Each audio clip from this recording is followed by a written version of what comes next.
Well, as we come to our time in the Word this morning, I invite you to open in your Bible to Mark chapter 2.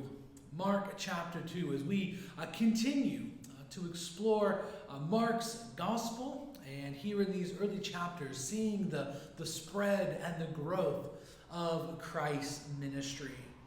So far, as we've looked at chapter 1 and a portion of chapter 2, we've seen in this study and witnessed the growth of the ministry of Jesus.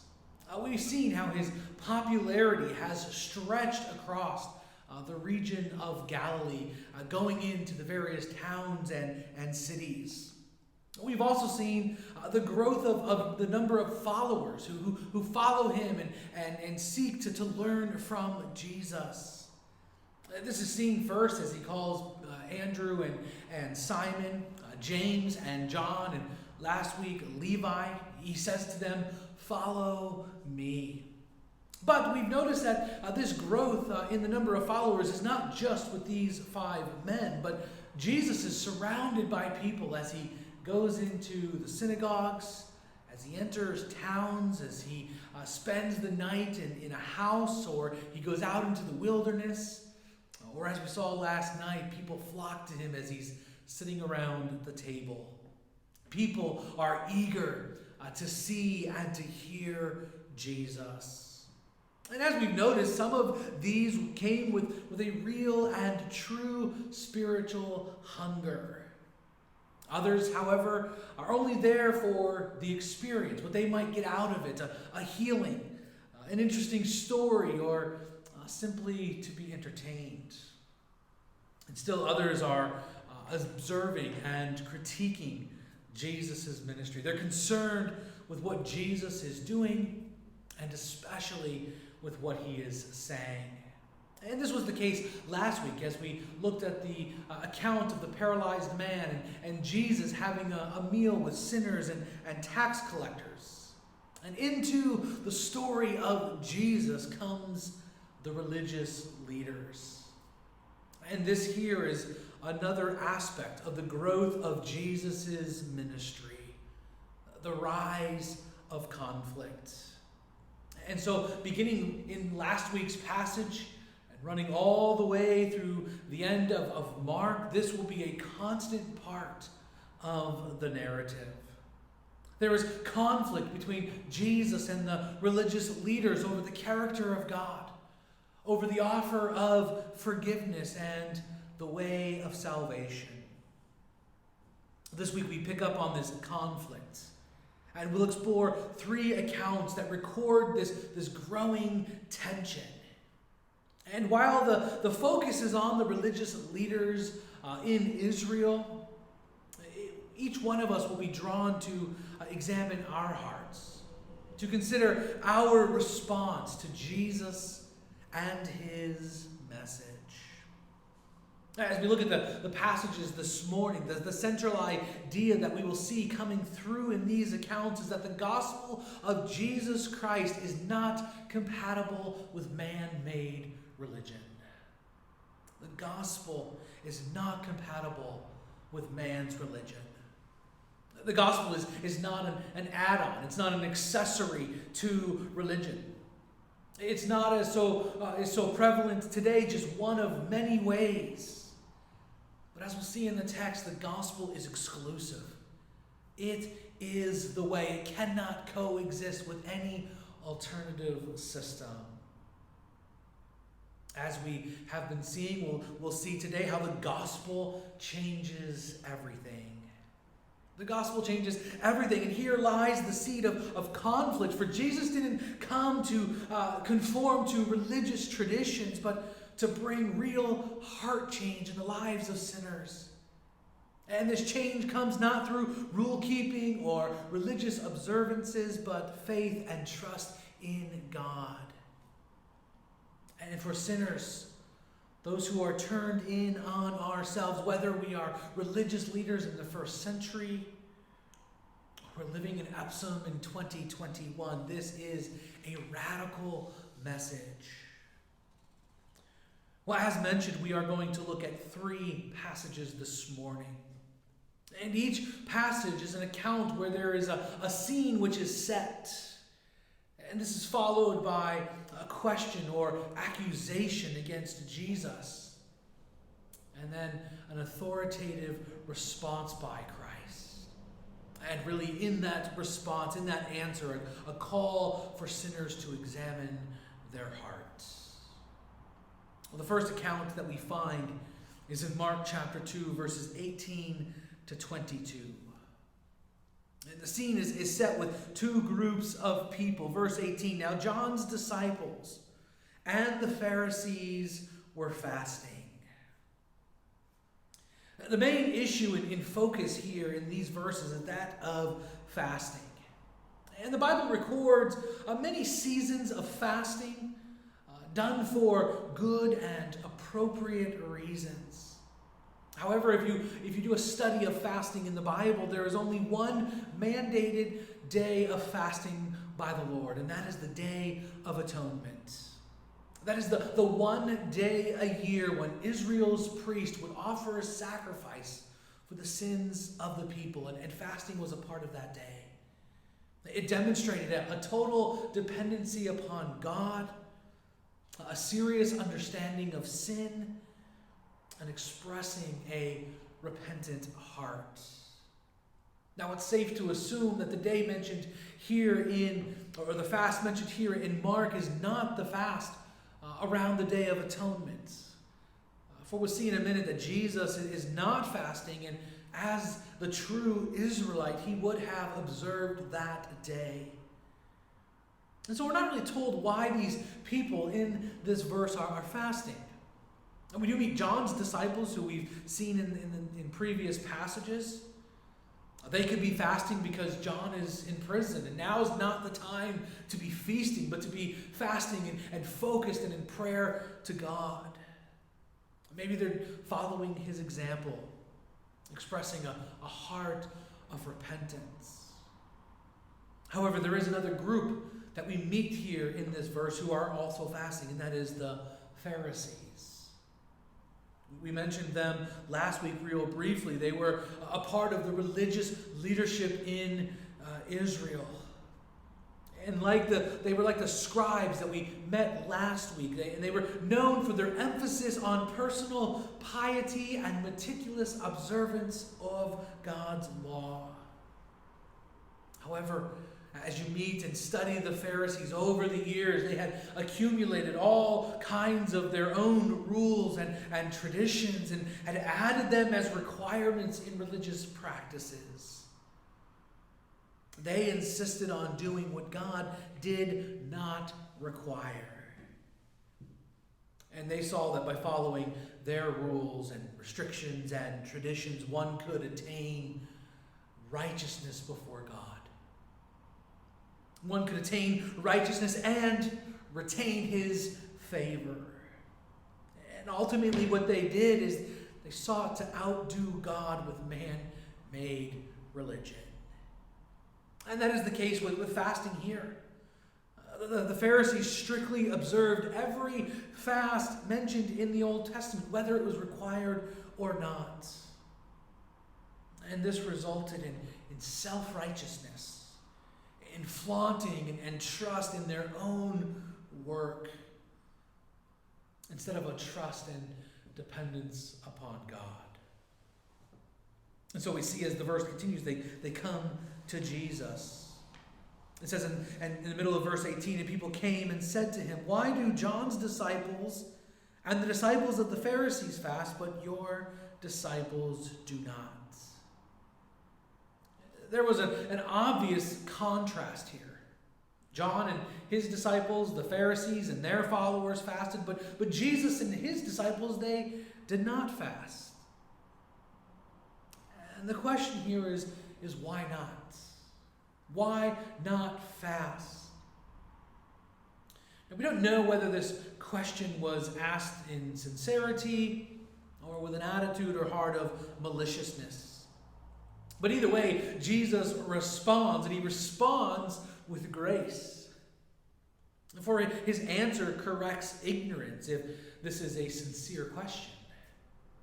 But he also addresses criticism if this is a malicious question. And in answering both, he's calling them to see the joyful arrival of the Messiah. The Messiah has come. What they have been waiting for is here. And he answers in a very interesting way. He answers with a parable and with two illustrations. Verse 19, and Jesus said to them, "Can a wedding guest fast while the bridegroom is with them? As long as they have the bridegroom with them, they cannot fast. The day will come when the bridegroom is taken away from them, and then they will fast in that day." And then he says, "No one sews a piece of unshrunk cloth on an old garment. If he does, the patch tears away from it, the new from the old, and a worse tear is made. And no one puts new wine into old wineskins. If he does, the wine will burst the skins, and the wine is destroyed, and so are the skins. But new wine is for fresh wineskins." Here in the first parable regarding the wedding, that the disciples, his disciples, are like the guest at the wedding. They have come to celebrate. Everyone hearing this would know that to fast at a wedding would be inappropriate. Fasting was for a time of grief or sorrow, but this was a time for rejoicing. There is joy in the presence of Jesus. The Messiah is here. This is a time for feasting, for celebrating, for rejoicing. But we do pick up on a warning here in verse 20. As Jesus references his own death, this is the first allusion that he makes regarding that here in Mark's gospel. What we're seeing here is that there will come a time when joy is exchanged for sorrow. Celebration will turn to mourning, and feasting will give way to fasting. Jesus is aware of what the future holds for him. The bridegroom will be snatched away. He will suffer on the cross. He will die a death that he does not deserve. And for his disciples, as we will see when we get to those passages, there will be a time when it feels like he is far away. Now, he doesn't mention it here in this text, but we know as we read to the end of the story of Mark's gospel, we know that this is not the end. There will be a deep and painful mourning at the cross. But 3 days later, there will be profound and immeasurable joy, for Christ will return from the grave. And with this comes eternal celebration. Well, following this parable, Jesus gives two illustrations, two pictures addressing this question of fasting. And we see those in the end of that section. A new patch on an old garment and new wine in old wineskins. And here, Jesus is sort of moving from why his disciples' fasting would be inappropriate to why the way of the Pharisees and their man-made rituals, traditions, and religion cannot harmonize with the gospel.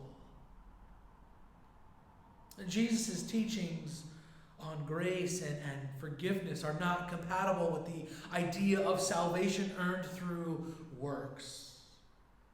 Salvation through law-keeping and ritual. Jesus knew the Pharisees' fasting was not an expression of dependency upon God or sorrow over sin, but it was seen as one's own contribution to their salvation, earning God's favor. And Jesus says here the gospel is not compatible with that teaching, for that teaching does not work. It's like trying to put a new unshrunk patch on old clothing. It will eventually tear away and make the hole bigger. It's like new wine going into dried wineskins, and it will eventually burst. Cannot contain it. And we see here the grace of Jesus coming through. For he's really calling these leaders to consider. Are they going to keep trying to find salvation on their own?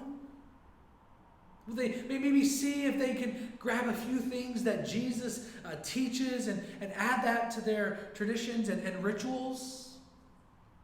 Or are they going to embrace the message of good news?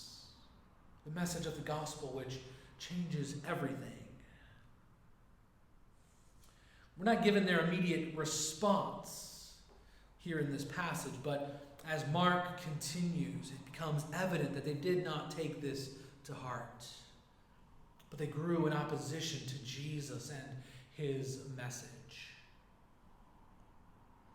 In the next two passages, the Pharisees continue to question Jesus, but this time about the Sabbath, about the weekly day that God had instituted for them to reflect upon his goodness and his salvation. And the first scene, it takes place in a cornfield, and we see this in verses 23 through the end of chapter 2, verse 28.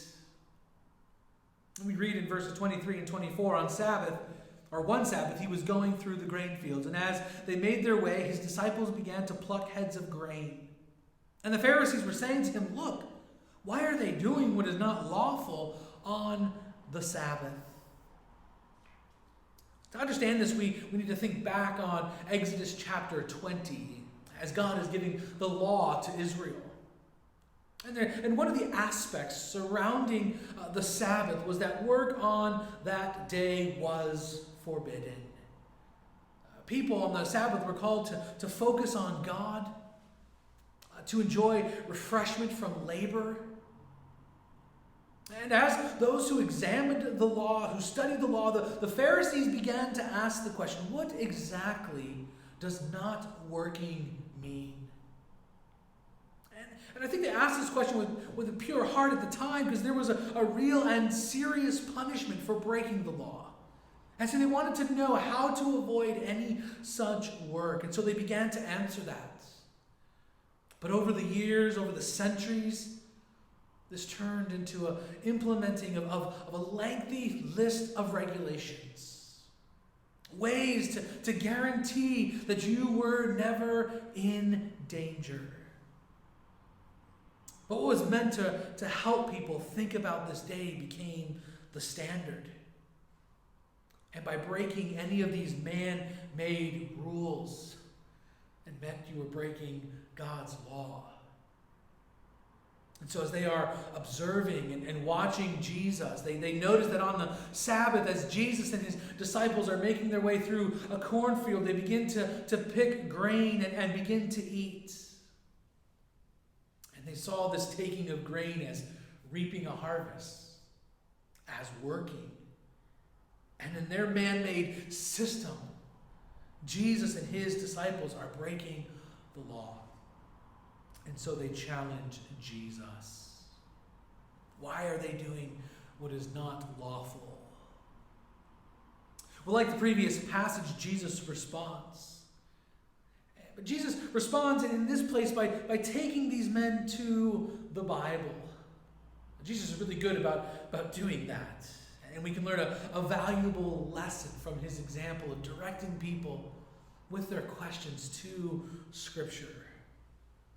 And he says to them in verses 25 and 26, "Have you never read what David did? When he was in need and was hungry, he and those who were with him, how he entered the house of God in the time of Abiathar, the high priest, and ate the bread of presence, which is not lawful for any but the priest to eat, and also gave it to those who were with him." Jesus takes them to a very familiar passage. Passage found in 1 Samuel chapter 21. And here you find King David and his men are in need. And they're hungry. They don't have any food and they need to eat. And they come into the tabernacle and they ask to be fed. But they're told that the only thing that is available is the bread of presence. Consecrated bread. Bread which was set out on a table in the most holy place every Sabbath. And in the ceremonial law, each week this bread was replaced. And only the priests were allowed to take and eat of it. But we see in this text in 1 Samuel 21 that the priest recognizes the hunger and the need of David and his men, and he shows compassion on them, allowing the men to have the bread and to eat it. As you study that passage and we look at how Jesus looks at it here, even though the ceremonial law was broken, nowhere is the priest and David or the men condemned or punished for their actions. And Jesus' point in referring back to this story is that God is primarily concerned with showing care and compassion to his people. This stood in stark contrast with the rules and regulations of the Pharisees. He's challenging them to think about if it was permissible for the priest to make an exception and aid David and his men, then surely it is appropriate for the disciples to disregard the unbiblical man-made rules to meet their need. The religious leaders were faced with the reality that they were far more concerned about preserving their authority than meeting the needs of others. Well, Jesus further addresses this with the next statement in verse 27. And he said to them, "The Sabbath was made for man, not man for the Sabbath." Jesus is affirming that God never intended the law and ceremony to stand in the way of his mercy and kindness and goodness. In fact, his law, his giving of the Sabbath was a blessing. It was a way to rest from work and to be able to reflect and enjoy the Lord. If you've ever played or watched golf, you will know that down the center of each hole is a section of grass known as the fairway. And this section of grass is very well kept. It's frequently cut and manicured. And it allows for the proper hitting of a golf ball and really the enjoyment of the game. But imagine for a moment a committee for a golf course, a course which has beautiful fairways. But in order to preserve the fairways from damage, this committee requires everyone to play from the rough grass on the side. You'll notice on every course, on every hole, there is the fairway, but then on the side is this unkept long grass that forms the border. If you've ever played golf, if you've ever spent much time in the rough, you know that this becomes frustrating. It becomes discouraging, and it's not a whole lot of fun. Like golf courses, the Sabbath was meant to be enjoyed. It was meant to be a blessing, but the Pharisees had made this day all about rules. And they set up restrictions and barriers, and this caused fear in the hearts of people, and the Sabbath was seen as a burden, not a blessing as God had intended. In this short interaction, it was becoming clear that Jesus was not going to yield to the Pharisees' religion. But I think there was a question that remained, and then that was, what right does Jesus have to make these claims? What right does he have to stand up against the religious leaders with such boldness? And he answers that at the end in verse 28. So the Son of Man is Lord even of the Sabbath. Jesus is very clear here. We saw last week the importance of the title Son of Man. It is a declaration of deity. Jesus is God. He is the Lord of the Sabbath. And as God, he has the heart of God. The heart to extend grace and mercy and to call people to himself, to find joy and delight in him. He's addressing the Pharisees here and pointing out that this is never accomplished through man's ways, but God's alone.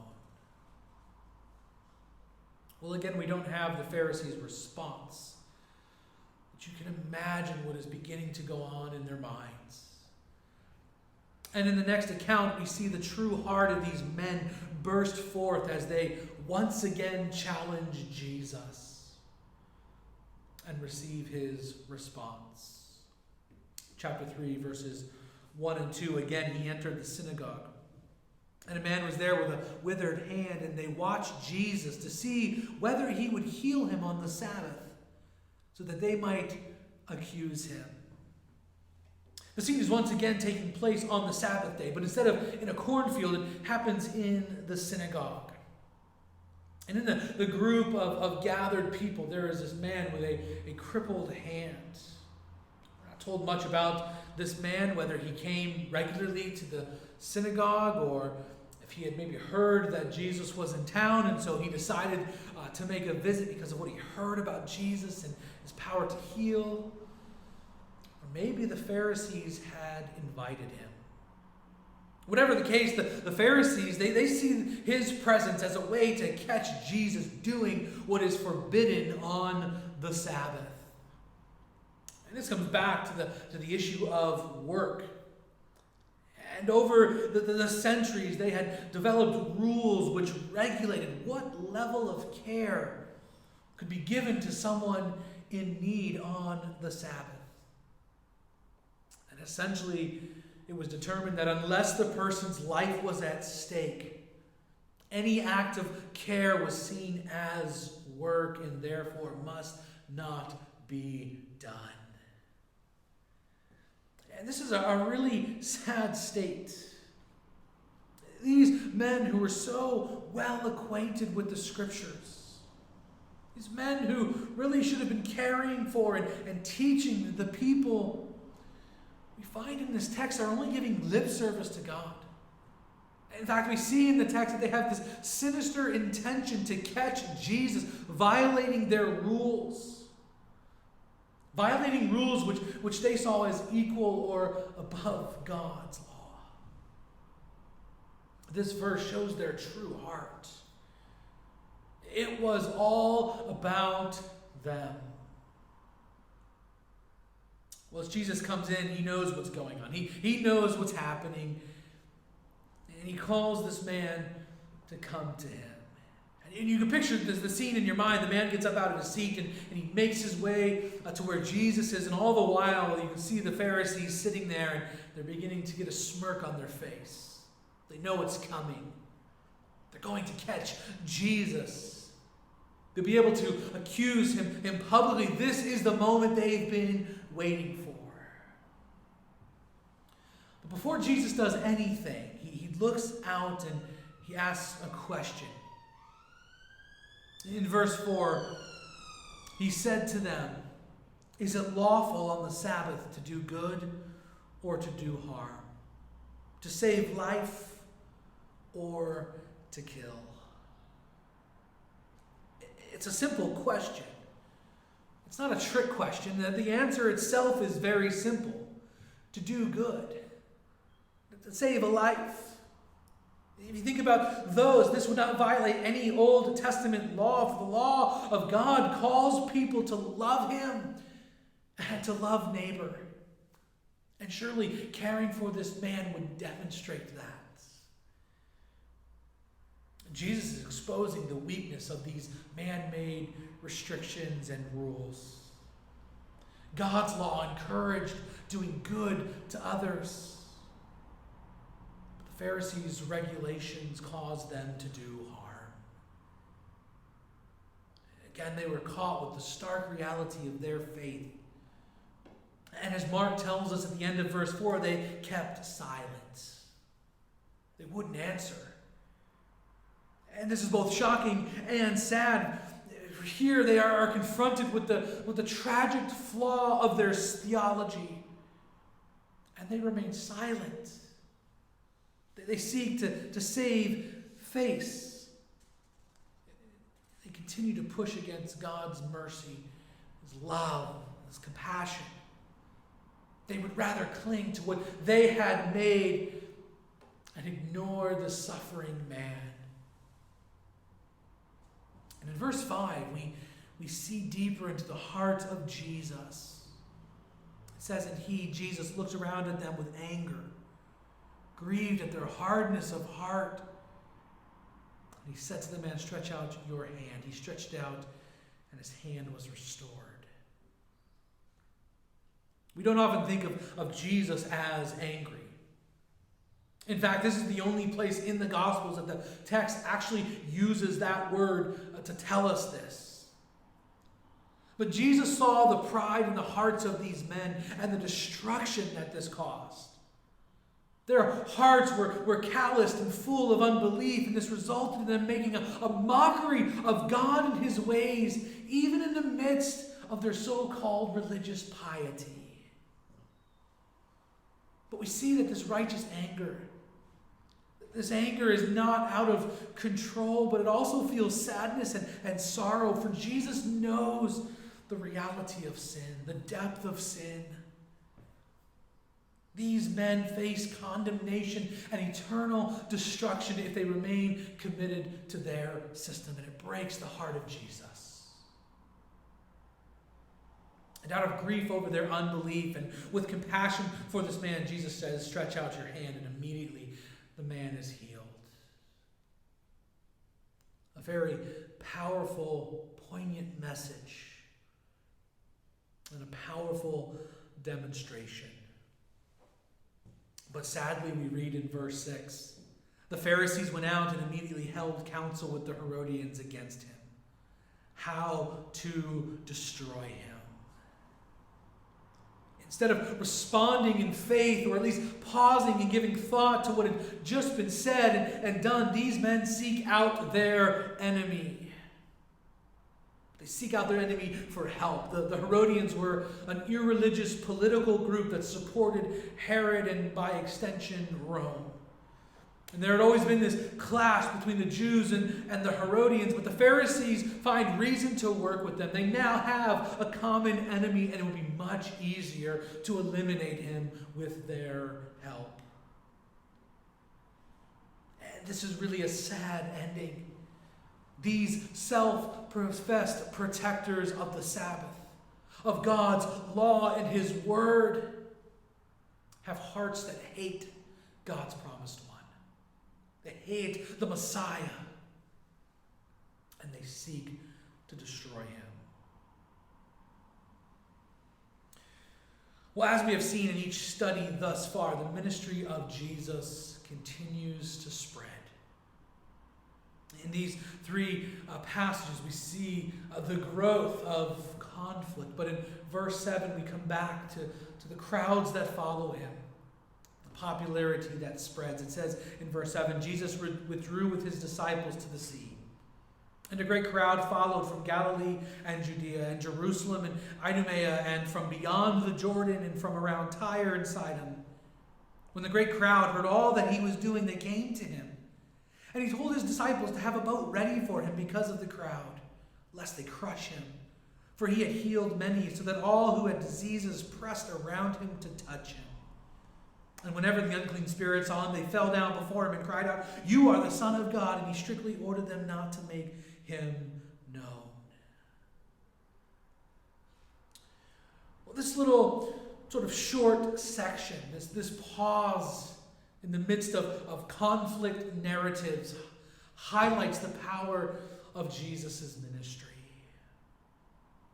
Even though there had been extreme hostility and rejection, we see in these verses that the purpose and plan of God is not thwarted. The message and ministry of Jesus goes forward. It's pictured in texts like this, but it's even seen greater when Jesus, having been crucified on a cross, laid in a tomb, rises again. A little passage like this is such encouragement, for the gospel of Jesus Christ begins and continues to spread. And the gospel that spread in the midst of conflict and hostility in the region of Galilee is the gospel that spreads around the globe today. It's the message that calls people, that calls sinners like you and I to come to Christ. Well, as we have worked our way through these passages, it's obvious that Jesus and his message is obviously clashing and in conflict with the religious leaders. Israel, God's chosen people, whose faith was based on the Old Testament, who were looking forward to the day of when the Messiah would come, had become a worldly, man-made religion, focused on tradition and ritual and self-centeredness and pride. They had lost sight of who God was, and instead of being drawn to the true, holy, gracious lawgiver, they had become lawmakers.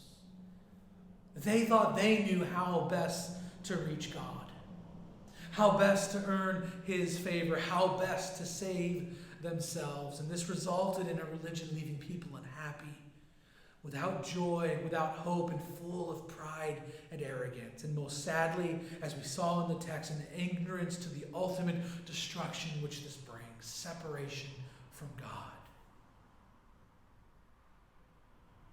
But this message doesn't just clash with first century Jewish leaders, but with all of us as sinners. We all think we know the best way to save ourselves, and we pursue this through we can pursue this through formal man-made religions of the world. Pursue it through philosophy of the secular age, or through the pursuit of fulfillment in things like career and education, beauty, health, relationships. It might come through the accumulating of things to bring us pleasure or status in this world. But all of this falls short. None of it brings a lasting happiness or joy. There is no sure future. There is no salvation in these. Man-made religion, man-made rules never get you to God. But as we have seen, Jesus says, look to me. Look to me. Follow me. In me you will find true hope and happiness, eternal salvation and satisfaction. But as we mentioned at the beginning, this isn't an add-on or accessory, but a complete change. A complete trust in Jesus Christ alone. So the question to ask ourselves today is, do I trust Jesus Christ? Do I trust Jesus Christ? Answer to that question is no.